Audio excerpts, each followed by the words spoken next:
ఓం అస్మద్గురుభ్యో నమః. ఆపదామపహర్తారం దాతారం సర్వసంపదాం లోకాభిరామం శ్రీరామం భూయో భూయో నమామ్యహం. మనోజవం మారుతతుల్యవేగం జితేంద్రియం బుద్ధిమతాం వరిష్టం వాతాత్మజం వానరయూథముఖ్యం శ్రీరామదూతం శిరసా నమామి. జై శ్రీమన్నారాయణ. ప్రియ భగవద్బంధుల్లారా, రామచంద్రస్వామి వారికి శ్రీమద్ రామాయణాంతర్గతంగా ఉన్నటువంటి ఒక అష్టోత్తరం మనకు లభించింది. ఇది చాలా విశేషమైంది. వాల్మీకి మహర్షి శ్రీరామచంద్రస్వామి వారిని స్తుతిస్తూ వారి గుణములు చెబుతూ వారి నామములను కొన్నింటిని శ్రీమద్ రామాయణంలోంచి తీసుకొని వాటిని అష్టోత్తరంగా చేసి మన పెద్దవాళ్ళు మనకు అందించారు. ఇవి బయట ఎక్కడా కూడా మనకు కనిపించవు.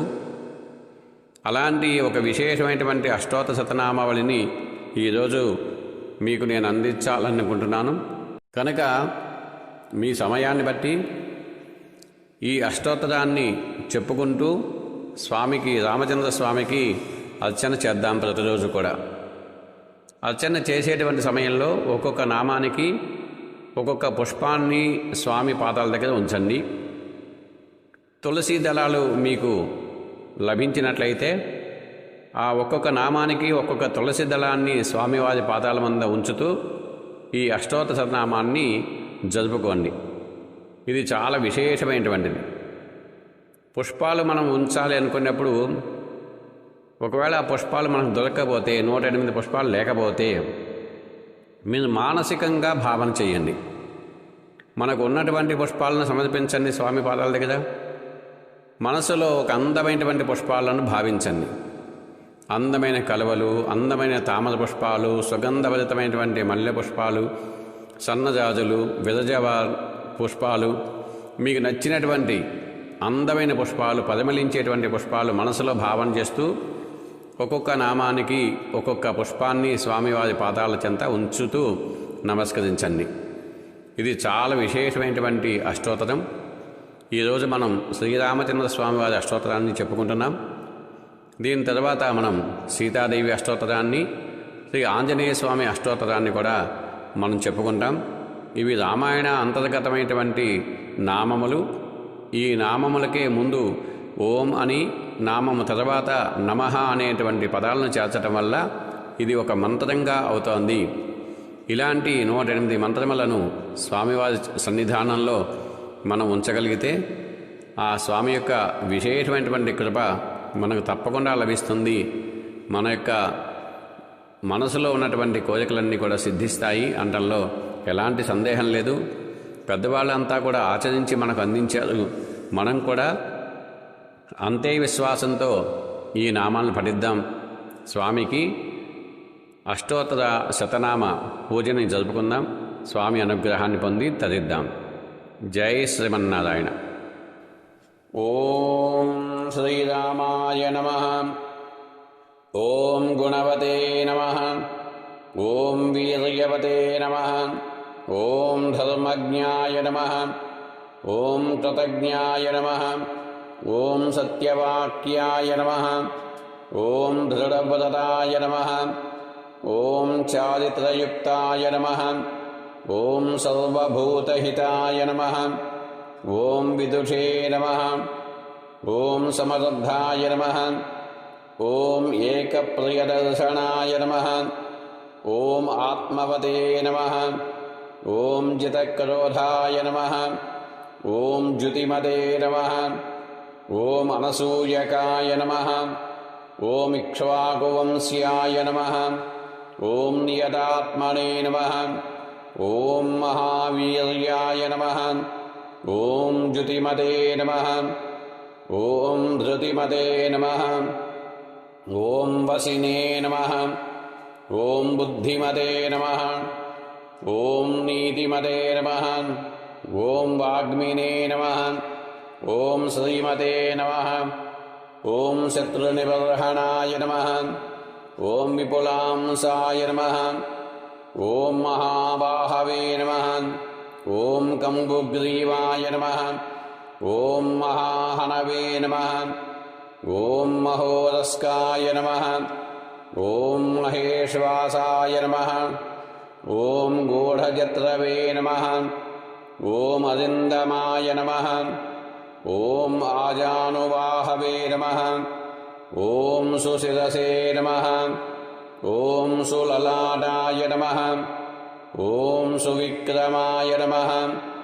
ॐ समाय नमः। ॐ समविभक्ताङ्गाय नमः। ॐ स्निग्धवर्णाय नमः।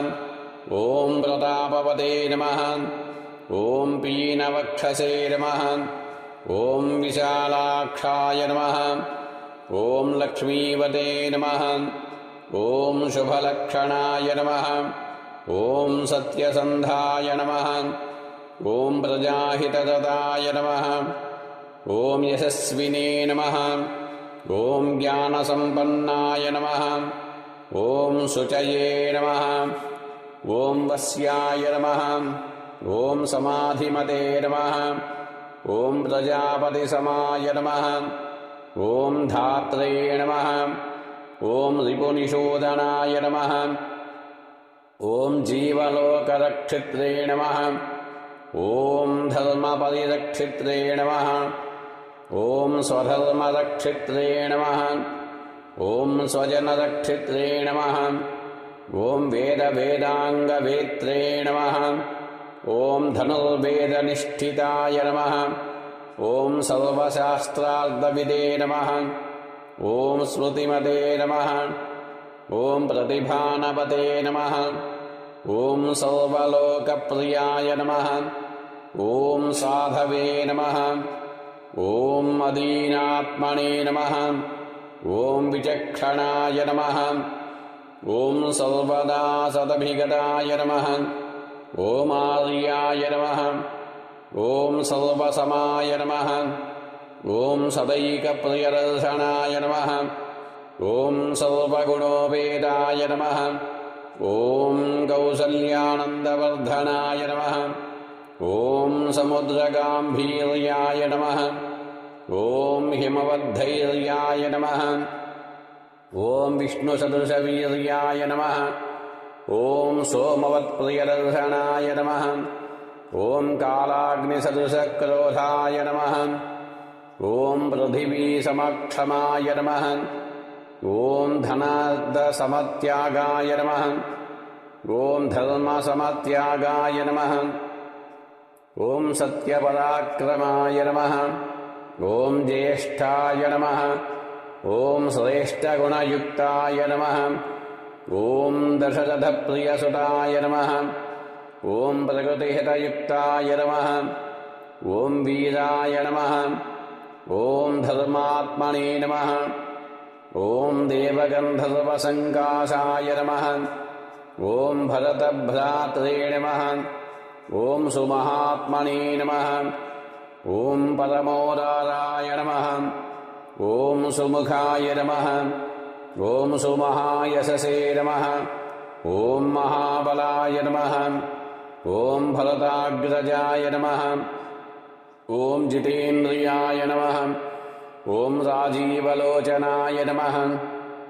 ॐ शत्रुसूदनाय नमः। ॐ शबरीपूजिताय नमः। ॐ सुग्रीवसखाय नमः।